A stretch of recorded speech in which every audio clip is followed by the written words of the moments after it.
បាទជំរាបសួរបាទនេះវីដេអូទី3បងប្អូនបាទវីដេអូទី3តពីវីដេអូទី2មិញណាបាទ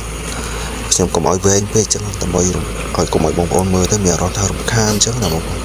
បាទនេះគាត់បោទៅត្បូងបងប្អូនបាទបោទៅត្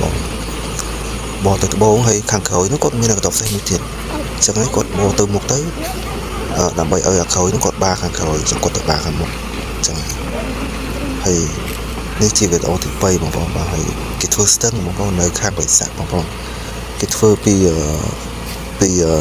អ្នកតាស្នឹងមកបងប្អូនស្គាល់ផ្សារអ្នកតាស្នឹងបាទពីអ្នកតាស្នឹងមកបងប្អូននៅខាងបរិឈរស្គាល់ហើយ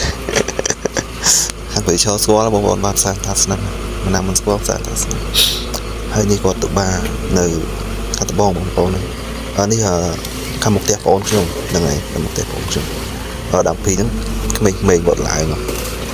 ខែផ្លែគេទៅក្មេងៗគាត់ឡើងដល់ទូដើមតែពីថ្ងៃនេះទៅក្មេងៗគាត់លែងមានពីញ៉ាំដោយសារគេធ្វើផ្លូវអញ្ចឹងហើយគេមិនទុកទេដើមឈើអស់នេះទុកទៅវាអាចគេធ្វើផ្លូវគេមិនអាចធ្វើបានគេពិបាកធ្វើអញ្ចឹងគេទៅសម្អាតចោលហើយពីនេះផ្លែទៀតបងប្អូនបាទផ្លែតែគាត់ថាវាផ្លែធំអាចទៅតូចអញ្ចឹងណាប៉ុន្តែផ្លែផ្លែលែងនិយាយដាក់ក្តៅមកហើយគាត់សម្អាតបាទបងប្អូនគាត់សម្អាតហើយនេះយប់បងប្អូនស្ដាប់សំឡេងខ្ញុំក៏ដឹងដែរបងប្អូនបាទបងប្អូនស្ដាប់សំឡេងខ្ញុំក៏ដឹងដែរមិនមែនខ្ញុំបញ្ចូលសំឡេងពេលថ្ងៃបងប្អូនដឹងដែរបងប្អូនស្ដាប់សំឡេងក៏បងប្អូនដឹងថាបញ្ចូលសំឡេងហ្នឹងមិនមែនបញ្ចូលពេលថ្ងៃទេគឺបញ្ចូលពេលយប់បងប្អូនបាទហើយនេះម៉ោង12ជាងហើយម៉ោង12ជាងបងប្អូនថ្ងៃទី7បងប្អូនម៉ោង12យប់ជាងចូលទី7ខែ12ឆ្នាំ2025ពួកខ្ញុំគេអត់តន់លក់គេលក់អត់តន់លក់អញ្ចឹងខ្ញុំឃើញនៅវីដេអូហ្នឹងអត់តន់មកចូលសលេងអញ្ចឹងយកមកចូលសលេងមកចូលសលេងហើយចូលហ្នឹងផុសឥឡូវក៏បានហើយក៏ចូលស្អែកស្អែកអីថ្ងៃទី7តាថ្ងៃហ្នឹងស្អែកអីហ្នឹងហើយចាំមើលផុសឥឡូវក៏ផុសផឹកឲ្យបងប្អូនចាំមើលសិនចូលសលេងឲ្យបងប្អូនមើលឲ្យបងប្អូនទស្សនានេះដើមពេញបងប្អូនបាទដើមពេញហ្នឹងមិនធំហ្នឹងទេប្រព័ន្ធថាជាប៉ុនទៅសោតទៀតហើយផ្លែច្រើនទៀតណា